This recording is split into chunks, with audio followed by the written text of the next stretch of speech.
और दोस्तों, आपका हार्दिक स्वागत है आपके अपने यूट्यूब चैनल लर्निंग एक्सीलेंस पर। मैं हूं आपका साथी शुभम जांगड़ा। जैसा कि आप सभी जानते हैं, हमने एंशिएंट इंडिया की जो सीरीज़ है वो शुरू कर रखी थी और उसकी हमने 4 क्लास आपको प्रोवाइड कर दी है। आज हमारी क्लास 5वीं रहेगी। दोस्तों, हम एंशिएंट इंडिया के लगभग 4 टॉपिक कंप्लीट कर चुके हैं। सबसे पहली वीडियो में हमने आपको पूरा पाषाण काल और मध्य पाषाण काल और आपका पूरा पाषाण काल, मध्य पाषाण काल, नवपाषाण काल, ये तीनों आपको प्रोवाइड करवा दिए थे। दूसरी वीडियो में हमने आपको प्रोवाइड किया था सिंधु सभ्यता का पूरा टॉपिक। तीसरी वीडियो में हमने आपको कंप्लीट वैदिक सभ्यता करवाई थी। चौथी वीडियो में हमने उत्तर वैदिक सभ्यता कंप्लीट करवा दिया था। हमारी चौथी वीडियो जो है, चौथी क्लास जो है वो हमने कल ही डाली थी, आपको कल प्रोवाइड करवा दी थी। कंप्लीट टॉपिक उसमें प्रोवाइड किया गया था। देखिए दोस्तों, हमने वैदिक सभ्यता में 1500 से लेके 1000 ईसा पूर्व तक का समय पढ़ा था और उत्तर वैदिक सभ्यता में हमने 1000 से लेके 600 ईसा पूर्व तक का समय पढ़ा था। महाजनपद में हम 600 ईसा पूर्व समय की बात करेंगे।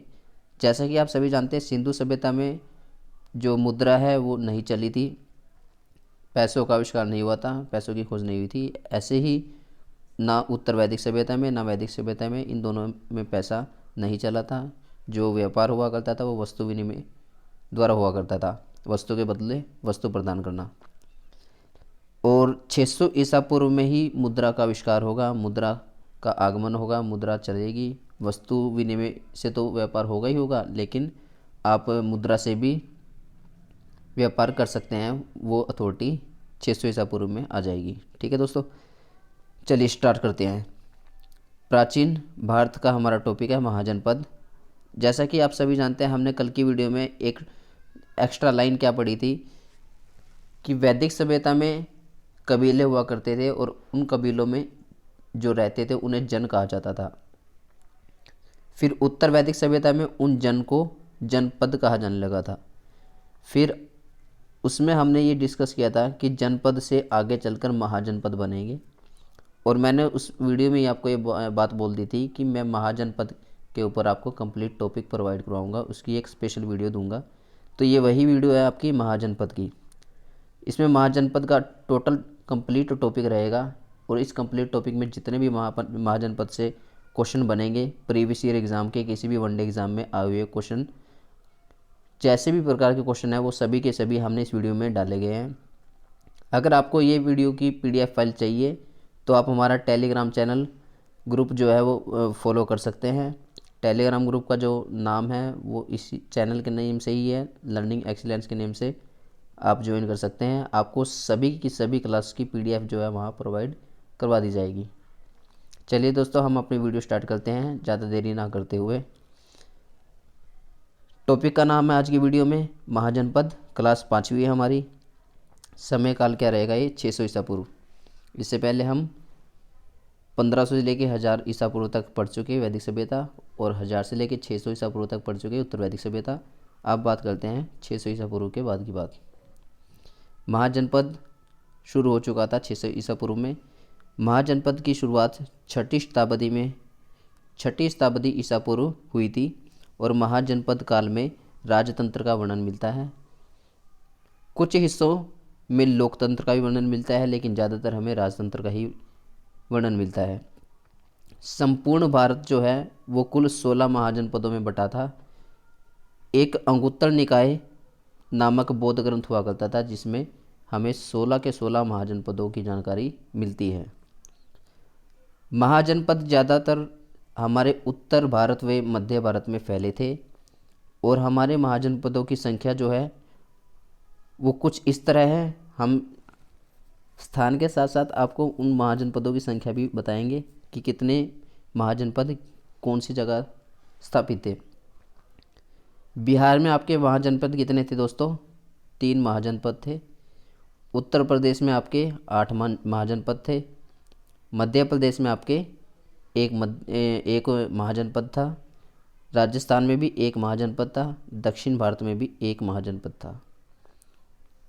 उसके बाद भारत से बाहर कितने महाजनपद थे दोस्तों? भारत से बाहर आपके सिर्फ 2 ही महाजनपद थे। सबसे ज़्यादा महाजनपद कौन सी जगह थे? उत्तर प्रदेश में। याद रखना दोस्तों, यूपी जो आपका राज्य है वो बहुत बड़ा माना जाता है, इसीलिए सबसे ज़्यादा महाजनपद कहाँ थे? उत्तर प्रदेश में। इन सभी महाजनपदों में सबसे शक्तिशाली महाजनपद होता था मगध, और मगध साम्राज्य आपका कंप्लीट एक टॉपिक रहेगा, जिसके अंदर आपको बहुत इम्पोर्टेंट राजा के बारे में पढ़ना है। इसमें सारे राजा आएंगे आपके, सम्राट अशोक, चंद्रगुप्त मौर्य जैसे महान राजा हो गए, वो सारे के सारे आपके मगध साम्राज्य में आएंगे। मगध साम्राज्य का आपका पूरा कंप्लीट एक टॉपिक है, प्रत्येक राजा के साथ प्रत्येक टॉपिक आपको प्रोवाइड करवा दिया जाएगा। जैसे जैसे ये सीरीज़ कंटिन्यू बढ़ती रहेगी वैसे वैसे ही हम हर एक को डीपली से पढ़ेंगे। ठीक है दोस्तों। सम्राट अशोक एकमात्र ऐसा राजा होता था जिसने 16 के 16 महाजनपद जीते थे। ठीक है दोस्तों, देख लो, जो सम्राट अशोक है वो इतने महान राजा हुआ करते थे, इतने शक्तिशाली राजा हुआ करते थे कि जिन्होंने 16 के 16 महाजनपदों को जीत लिया था।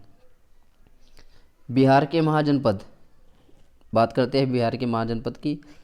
जो मगध साम्राज्य है, मगध साम्राज्य की राजधानी हुआ करती थी राजगृह। राजगृह को हम गिरिब्रज भी बोल देते हैं। और एक अंग महाजनपद होता था, इसकी राजधानी होती थी चंपा। देखो दोस्तों, ये हम टॉपिक कौन सा पढ़ रहे हैं, मैं आपको थोड़ा रिकॉल करवा देता हूँ। बिहार के अंदर 3 महाजनपद थे, वो महाजनपदों के नाम क्या थे वो डिस्कस कर रहे हैं हम। बिहार के महाजनपद कितने थे? 3। तो ये 1 2 3, तीनों के नाम क्या कहते? पहला मगध साम्राज्य जिसकी राजधानी राजगृह या गिरिब्रज होती थी। दूसरा क्या नाम है दोस्तों इसका? अंग महाजनपद जिसकी राजधानी चंपा होती थी। तीसरा है आपकी वज्जी महाजनपद जिसकी राजधानी वैशाली होती थी। विश्व में सबसे पहले लोकतंत्र वज्जी महाजनपद में दिखा था। एक लिच्छवी नामक स्थान होता था जो वज्जी का ही स्थान होता था, जिसकी राजधानी वैशाली थी, और यहाँ भी लोकतंत्र देखा गया था। बिहार के हमारे 3 ही महाजनपद थे, वो तीनों हमने पढ़ लिए। उन तीनों महाजनपदों की राजधानी भी हमने पढ़ ली। देखो दोस्तों, क्वेश्चन इस तरह से भी पूछा जा सकता है कि अंग महाजनपद की राजधानी निम्न में से कौन सी है? 4 ऑप्शन दे देंगे आपको, चंपा, राजगृह, गिरिब्रज, वैशाली। ठीक है, ऐसे अगर आपको दे दे तो अंग महाजनपद की राजधानी चंपा कहलाएगी। ऐसे ही क्वेश्चन आपसे मगध साम्राज्य से भी पूछा जा सकता है कि मगध साम्राज्य की राजधानी क्या थी? तो राजगृह या गिरिब्रज थी। वज्जी महाजनपद की राजधानी क्या थी? वैशाली थी। ठीक है दोस्तों, नेक्स्ट टॉपिक की ओर बढ़ते हैं। हमारा उत्तर प्रदेश के महाजनपद। सबसे ज़्यादा महाजनपद हमारे यूपी में पड़ते थे। अब प्रत्येक को एक एक करके डिस्कस कर लेते हैं। पहला हमारा काशी महाजनपद जिसकी राजधानी है वाराणसी। दूसरा आता है कौशल महाजनपद जिसकी राजधानी क्या थी? श्रावस्ती। कौशल महाजनपद जो है वो 2 भागों में बटा हुआ था, एक उत्तरी कौशल, एक दक्षिण कौशल। उत्तरी कौशल की राजधानी तो श्रावस्ती होती थी और दक्षिण कौशल की राजधानी साकेत हुआ करती थी। ठीक है दोस्तों, जो आपका कौशल महाजनपद है वो 2 भागों में डिवाइड हुआ था, एक उत्तरी कौशल होता था, एक दक्षिण कौशल होता था। उत्तरी कौशल की जो राजधानी होती थी वो श्रावस्ती ही है, और दक्षिण कौशल की राजधानी आपकी साकेत होती थी। तीसरे नंबर पे आता है हमारा मल्ल महाजनपद जिसकी राजधानी होती थी कुशीनगर। 3 महाजनपद हो गए यूपी के। चौथा महाजनपद कौन सा आएगा आपका? कुरु महाजनपद। और ये महाजनपद सबसे इम्पोर्टेंट महाजनपद माना जाता है क्योंकि इस महाजनपद का वर्णन हमारे महाभारत में भी मिलता है। इसका वर्णन महाभारत में भी दिया गया है। जिसकी राजधानी होती थी इंद्रप्रस्थ, या हम हस्तिनापुर भी बोल देते हैं। तो कुरु महाजनपद होता था जिसकी राजधानी क्या थी? इंद्रप्रस्थ, और हस्तिनापुर कह दिया जाता है। और इस महाजनपद का वर्णन हमें महाभारत में भी मिलता है। उससे अगला जो महाजनपद रहेगा वो है वत्स महाजनपद जिसकी राजधानी क्या रहेगी? कौशाम्बी। सुरसेन महाजनपद था। सुरसेन महाजनपद की जो राजधानी रहेगी वो क्या रहेगी दोस्तों? मथुरा रहेगी।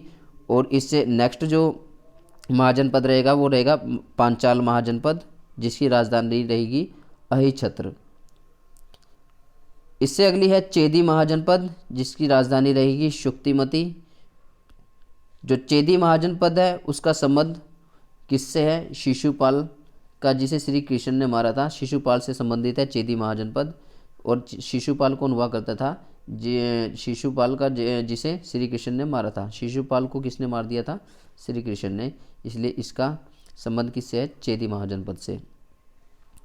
तो दोस्तों आपका काउंट कर लेते हैं, 1 2 3 और आपके नंबर 4, नंबर 5, नंबर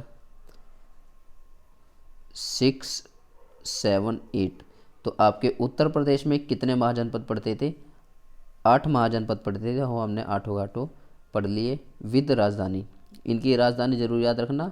सबसे इम्पोर्टेंट क्वेश्चन यही बनता है कि कौन सी महाजनपद की राजधानी कौन सी होती है, तो बस इसकी राजधानी ही याद रखना। राजस्थान में कितने थे दोस्तों? एक ही था, जिसका नाम क्या है? मत्स्य महाजनपद, जिसकी राजधानी क्या होती थी? विराटनगर होती थी।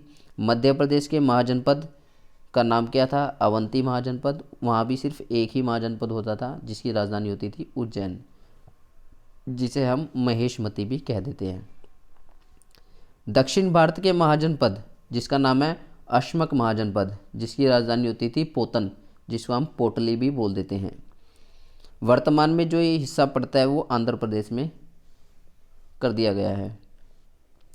दोबारा रिपीट कर देते हैं इस क्वेश्चन को। जो दक्षिण भारत के महाजनपद है उसका नाम क्या है? अश्मक महाजनपद, जिसकी राजधानी है पोतन या पोटली भी बोल दिया जाता है। वर्तमान में ये हिस्सा आंध्र प्रदेश का पड़ता है। भारत से बाहर दोस्तों कितने महाजनपद थे? 2 महाजनपद थे। उन दोनों महाजनपद के नाम क्या क्या थे? एक का महाजनपद था, नाम था गंधार महाजनपद, जिसकी राजधानी होती थी तक्षशिला। दूसरा होता था कम्बोज महाजनपद, जिसकी राजधानी होती थी राजपुर। वर्तमान में जो जम्मू कश्मीर और पाकिस्तान और अफ़गानिस्तान का हिस्सा पड़ता है, कौन सा? कम्बोज वाला। जो कम्बोज महाजनपद का जो हिस्सा पड़ता है वो वर्तमान में कहाँ पड़ता है? जम्मू कश्मीर और पाकिस्तान और अफ़गानिस्तान, इन तीनों का ही हिस्सा पड़ता है कम्बोज महाजनपद, जिसकी राजधानी राजपुर थी। ये था दोस्तों कंप्लीट महाजनपद का टॉपिक। और महाजनपद में आपने सिर्फ यही याद रखना है कि किस स्थान पर कितने महाजनपद थे और उन महाजनपद की जो है राजधानी क्या क्या थी। ठीक है दोस्तों, ये इस वीडियो में हमने कंप्लीट महाजनपद टॉपिक अटेम्प्ट कर लिया है। इसमें आपके पिछले वनडे एग्ज़ाम में जितने भी प्रीवियस ईयर क्वेश्चन आए थे वो हमने सभी डाले थे। उनमें ज़्यादातर यही क्वेश्चन आया था कि वज्जी महाजनपद है उसकी राजधानी क्या थी, तो आप आंसर क्लिक कर सकते थे वैशाली। ऐसे ही आपके क्वेश्चन इनमें से देखे जा सकते हैं आने वाले किसी भी एग्ज़ाम में। जैसा कि दोस्तों हम पहले बता चुके हैं, आपको अगर हमारी किसी भी क्लास की PDF फाइल चाहिए तो आप हमारे टेलीग्राम चैनल को टेलीग्राम ग्रुप को जो है फॉलो कर सकते हो, ज्वाइन कर सकते हो। वहाँ पे आपको कंप्लीट वीडियो की कंप्लीट PDF फाइल प्रोवाइड करवा दी जाएगी। ठीक है दोस्तों, नेक्स्ट वीडियो में मिलते हैं नेक्स्ट टॉपिक के साथ, कंप्लीट टॉपिक के साथ। जय हिंद दोस्तों, जय भारत। धन्यवाद दोस्तों।